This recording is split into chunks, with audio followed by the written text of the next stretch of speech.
नमस्ते बिहार और मैं हूं आपके साथ सोनाली सिंह। बुलेटिन की शुरुआत करते हैं। बिहार में कोरोना पर नई गाइडलाइंस जारी कर दी गई है। इसके तहत नए दिशा निर्देश भी जारी किए गए हैं। इसके तहत बच्चों को जागरूक करने पर जोर दिया गया है। वहीं ओमिक्रॉन के अलर्ट को देखते हुए भी स्वास्थ्य विभाग को तैयार रहने के निर्देश जारी किए गए हैं।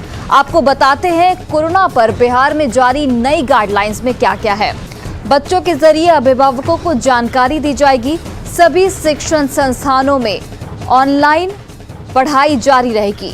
बच्चों को सोशल डिस्टेंसिंग और मास्क पहनने की अपील की जाएगी और अभिभावक उससे बच्चों को इस पूरे गाइडलाइन के बारे में जानकारी देंगे। कोविड प्रोटोकॉल के तहत सभी समारोह का आयोजन किया जाएगा। 50% उपस्थिति के साथ सभी सिनेमा हॉल और जिम खुलेंगे। सार्वजनिक परिवहन में खड़े होकर यात्रा पर इस दौरान रोक रहेगी। रेलवे स्टेशन, बस स्टैंड और बॉर्डर पर विशेष निगरानी टीम तैनात रहेगी। प्रतिदिन 2 लाख से अधिक कोरोना जांच के निर्देश दिए गए हैं। ओमिक्रॉन की आशंका पर अलर्ट पर विभाग रहेगा और अलर्ट पर बेसिक इमरजेंसी स्वास्थ्य सेवा भी ओमिक्रॉन को लेकर रहेगी। तो ये वो तमाम गाइडलाइंस हैं जो बिहार में जारी की गई है ओमिक्रॉन की आहट के बीच, कोरोना की तीसरी लहर की आशंका के बीच। और ये सभी जो 10 के 10 हमने आपको गाइडलाइंस बताएं, ये आपको पालन करने हैं और तभी आप इस महामारी से बच सकते हैं।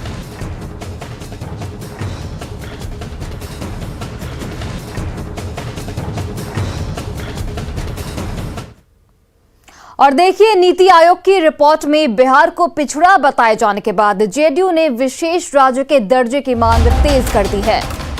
तो डिनर पार्टी में जेडीयू के सभी सांसद शामिल हुए। दिल्ली से ये बड़ी खबर आपको बता रहे हैं, जहां पर जेडीयू सांसद दिलेश्वर कामत के आवास पर इस बैठक का आयोजन किया गया और बैठक में पार्टी अध्यक्ष ललन सिंह ने बिहार को विशेष राज्य का दर्जा देने की मांग एक बार फिर से दोहराई है। तो देखिए, जिस तरीके से जो नीति आयोग की रिपोर्ट है उसमें बिहार को पिछड़ा बताए जाने के बाद अब जो ये मांग है पिछड़ा राज्य बनाने की, वो अब तेज हो गई है। कल दिल्ली में बैठक हुई और इस बैठक में जेडीयू के सभी सांसद मौजूद रहे। दिलेश्वर कामत के घर सभी सांसद मौजूद थे और पार्टी अध्यक्ष ललन सिंह ने इस दौरान बिहार को एक बार फिर से विशेष राज्य का दर्जा देने की मांग दोहराई है।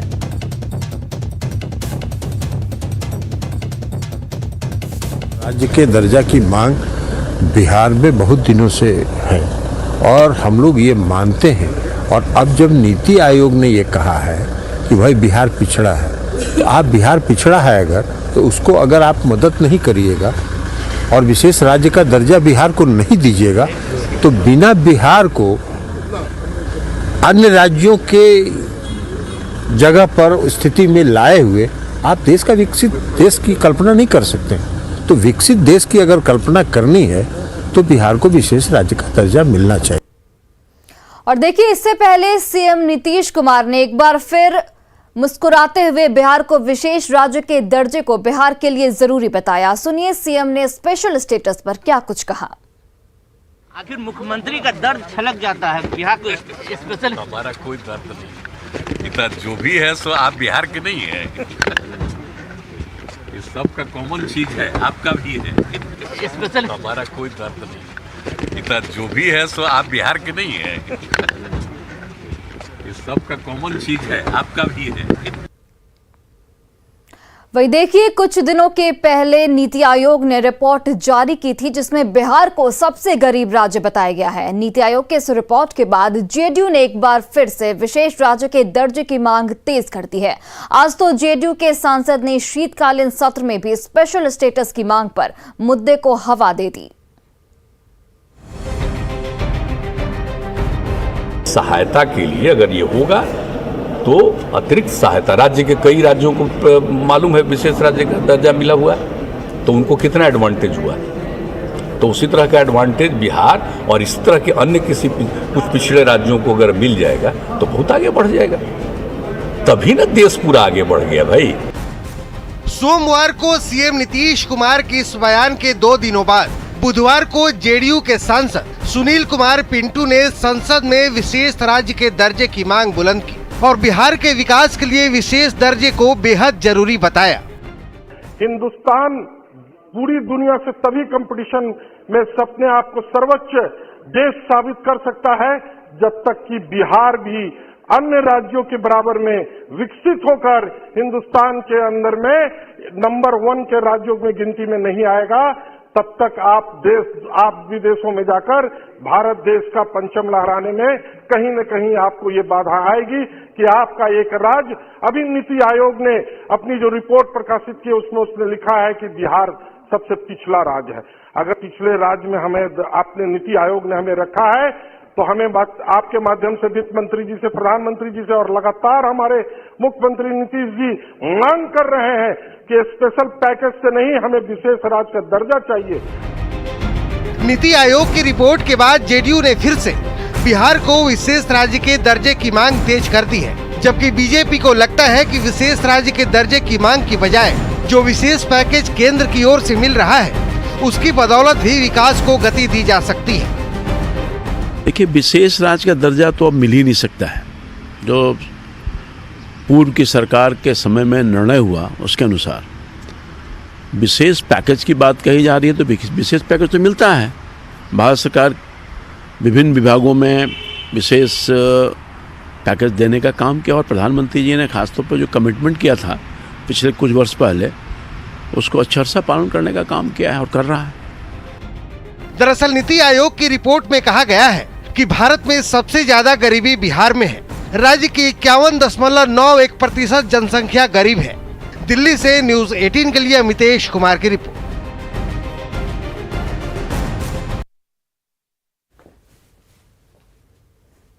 बिजली के क्षेत्र में आज बिहार को बड़ी सौगात मिली। सीएम नीतीश कुमार ने करीब 3500 करोड़ रुपए की योजनाओं का शिलान्यास और लोकार्पण किया। साथ ही प्रीपेड मीटर लगाने का शुभारंभ हुआ। 2025 तक हर घर में प्रीपेड मीटर लगाने का लक्ष्य रखा गया है।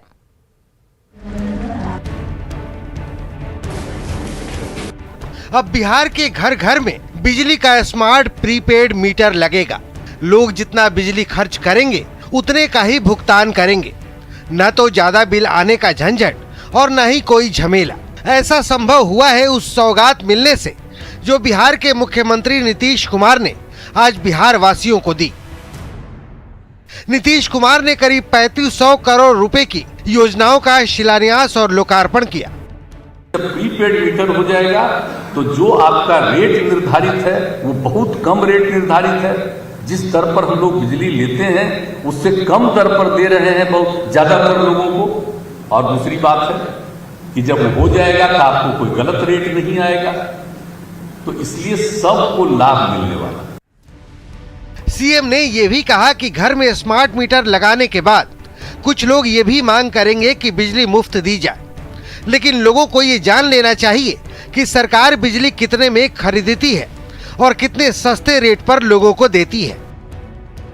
जब कोई अच्छा काम करिएगा तो कुछ न कुछ लोग बाएं दाएं जरूर करेगा। क्या बाएं दाएं करेगा? नंबर 1 कहेगा बिजली मुफ्त में दीजिए। आप बताइए भला, ये कोई मतलब है क्या? बिजली में कितना ज्यादा हम कंसेशन देते हैं, कितना ज्यादा रिलीफ देते हैं, जरा बताइए तो। कितने का बिजली खरीद रहे हैं और बिजली को हम लोग दे रहे हैं सब जगह, और कितना बिजली का रेट हम लोग ले रहे हैं। आप समझिए, लगभग जो हमने देखा था एक बार की 12,000 करोड़ का खरीद और मुश्किल से 5,000 साढ़े 5,000 करोड़, और बाकी सरकार की तरफ से लोगों को इस मामले में कंसेशन दिया जाता है। बिजली के स्मार्ट मीटर के बहाने ही सीएम ने शराबबंदी का विरोध करने वालों की उस सियासत का भी पर्दाफाश कर दिया और बता दिया कि कैसे शराबबंदी में जिनकी सियासत नहीं गली वो बिजली के मुद्दे पर कैसे सियासत करेंगे। कुछ लोग को तो बड़ा हमसे शिकायत हो गई है। हम जो शराबबंदी लागू किए हैं तो उसके चलते बहुत लोग मेरे खिलाफ कुछ कुछ शुरू कर देता है, तो उसी में शुरू होगा, ये पक्का जान लीजिए। तो इसलिए वो सब तो बेकार चीज है, वो सब तो करते रहे, जिसको जो करना है करता रहे। देश में कुछ जगहों पर प्रीपेड मीटर की व्यवस्था पहले से है। बिहार के घर घर तक बिजली पहुंच चुकी है। प्रीपेड मीटर लग जाने से व्यवस्था और सुधरेगी। अच्छी बात यह है कि नए सिस्टम में अब बिहार सरकार किसी प्राइवेट एजेंसी से बिजली न खरीदकर सारी बिजली केंद्र सरकार से ही खरीदेगी। न्यूज़ 18 के लिए पटना से शैलेंद्र कुमार की रिपोर्ट। और वहीं देखिए, मुख्यमंत्री नीतीश कुमार आज दरभंगा के दौरे पर रहेंगे। कुशेश्वर स्थान विधानसभा उपचुनाव में जीत पर सीएम जनता को धन्यवाद देंगे और बाढ़ की समस्या के स्थायी निदान पर इस दौरान बैठक की जाएगी। साथ ही दरभंगा में प्रस्तावित एम्स के स्थल का सीएम निरीक्षण भी करेंगे। इसके अलावा इस बात की समीक्षा भी करेंगे कि डीएमसीएच के छात्रों को किसी तरह की परेशानी न हो। समस्याएं हैं स्थल पर, चाहे वह सरकारी भवन तोड़ना हो, रेजिडेंस तोड़ना हो, जो ज़मीन नीचे है उसको थोड़ा भराव, बस सारी समीक्षा करेंगे एम्स के। और साथ ही डीएमसीएच जो लगभग 25 एकड़ में डीएमसीएच है, उसमें डीएमसीएच में आगे आने वाले समय में छात्र छात्राओं की पढ़ाई बाधित नहीं हो, मरीजों के का इलाज बाधित नहीं हो, उसकी भी व्यवस्था सुचारू रूप से हो। तो ये सभी की समीक्षा खुद माननीय मुख्यमंत्री जी कर रहे हैं। आप समझ लीजिए सरकार कितनी गंभीर है। माननीय मुख्यमंत्री जी के साथ हमारे स्वास्थ्य मंत्री जी रहेंगे, जल संसाधन मंत्री जी रहेंगे। और वहीं नशा कितना खराब है और नशे के आदी लोगों की हालत क्या होती है, वो हम आपको दिखाने जा रहे हैं। हाल यह है कि एक मां को ही अपने बेटे को जंजीरों में बांधकर रखना पड़ रहा है। सीएम नीतीश कुमार लगातार नशे के खिलाफ अभियान चला रहे हैं। इन तस्वीरों को देखकर आप समझेंगे कि नशे के खिलाफ सीएम के अभियान की क्या अहमियत है। 1 साल से गांजा पीते थे, 4 महीना से मेरा जो है एकदम हम इसके बाहर निकलना चाहते हैं, एकदम बाहर। जंजीर से जकड़े इस युवक को देखिए, हाथ में जंजीर और गले में लटकता ताला। तस्वीर हैरान और परेशान करने वाली है। अगर ये जान जाएंगे कि इसे जंजीर में किसी और ने नहीं, खुद इसकी मां ने बांध रखा है, तो ये सोचने पर मजबूर हो जाएंगे कि क्या कोई माँ इतनी क्रूर हो सकती है। लत 2 संगति के साथ पड़ गया। माँ तो आपकी बोल रही है 1 साल से पी रहे हैं। नहीं, 1 साल से नहीं, 4 महीना से। 1 साल से गांजा पीते थे, 4 महीना से मेरा जो है एकदम हम इसके बाहर निकलना चाहते हैं, एकदम बाहर। खैर, सवाल छोड़ दीजिए, पूरी कहानी जान लीजिए। सच अपने आप सामने आ जाएगा। तस्वीरें सासाराम के कबीरगंज मोहल्ले की है। जंजीर में जकड़े इस युवक का नाम कृष्ण कुमार है। कृष्ण नशे का आदी है। इसे नशे की इतनी बुरी लत है कि पान गुटखा, गांजा, शराब और ब्राउन शुगर से लेकर हेरोइन तक पीता है। नशे के लिए छोटी मोटी चोरी भी करता है, कभी किसी के पैसे तो कभी मोबाइल छीन लेता है।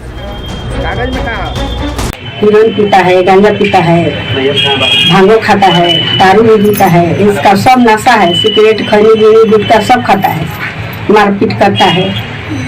क्या करें, हम तो सुधारा हमको सुधार दिया। कृष्ण कुमार ने जब हद पार कर दी, राह चलते मारपीट करने लगा, नशे की हालत में अपनी पत्नी का गला दबाने लगा, तो एक मां से बर्दाश्त नहीं हुआ और कृष्ण कुमार की मां ने खुद उसे अपने हाथों से जंजीरों में जकड़ दी। आदमी हम कहाँ से इतना लेके हम खिलाएंगे? कहाँ से हम ले आके खिलाएंगे? कहाँ से हम पैसा कमाते हैं फिर हम ले आएंगे? हमको बर्बाद कर दिया है सब। हमें को न्याय चाहिए। काल रात हम इसको सीकर में बांधे कर रहा था, पत्नी का अपना गला दबा रहा था, हम इसको सीकर लगा दिए हैं सब। कृष्ण कुमार खुद ये स्वीकार करता है कि वे नशे का आदी हो गया है। छोड़ने की लाख कोशिश करता है लेकिन छोड़ नहीं पाता। लत 2 संगति के साथ पड़ गया। माँ तो आपकी बोल रही है 1 साल से पी रहे हैं। नहीं, 1 साल से नहीं, 4 महीना से। 1 साल से गांजा पीते थे, 4 महीना से मेरा जो है पी रहे हैं, एकदम हम इसके बाहर निकलना चाहते हैं, एकदम बाहर। कृष्ण कुमार की ये कहानी बताने के लिए काफी है कि नशा कितना खराब चीज है और कैसे घरों को बर्बाद कर देता है। ये तस्वीर उन लोगों के मुंह पर तमाचा है जो नीतीश कुमार की शराबबंदी पर सवाल उठाते हैं। न्यूज़ 18 के लिए सासाराम से अजीत कुमार की रिपोर्ट।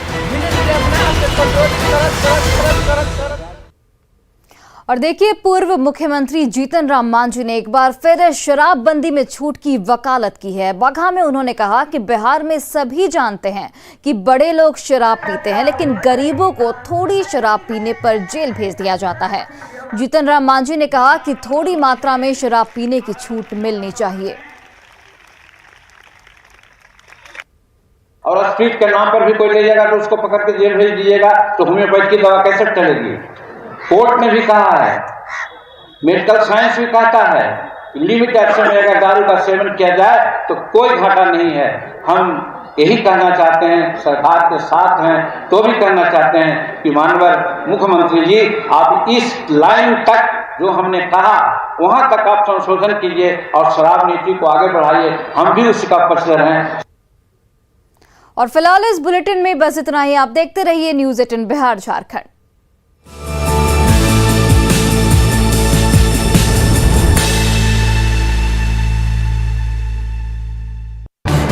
इस न्यूज